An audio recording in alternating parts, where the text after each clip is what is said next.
কোটা আন্দোলনকে কেন্দ্র করে যে সহিংসতা দেখলাম, যে প্রাণহানি ঘটলো, তারপরে একজন মুক্তিযোদ্ধা হিসেবে, নাগরিক হিসেবে আমি হতাশ হচ্ছি। কোটা আন্দোলন নিয়ে প্রথম কথা সরকারের অবস্থান পরিষ্কার করেননি, বিভ্রান্তি ছিল। তারা তো কোনো অন্যায় দাবি করেনি, তারা তো কোটা পদ্ধতি সংস্কার চেয়েছে।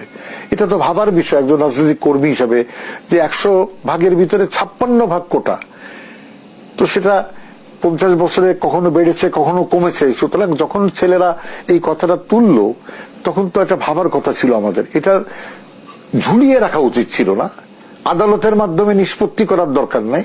আমি রাজনৈতিক কর্মী, আমি সরাসরি কথা বলে তো নিষ্পত্তি করতে। এখানে বাচ্চারা আন্দোলন করছে, তার ভিতরে আপনি ক্যাম্পাসের ভিতরে তারা আন্দোলন করছে, বসে গান গাচ্ছে, আন্দোলন করছে, সেখানে পুলিশ যায় কেন লাঠিচার্জ? আপনি গণমাধ্যম থেকে সঠিক তথ্য প্রচার করেন।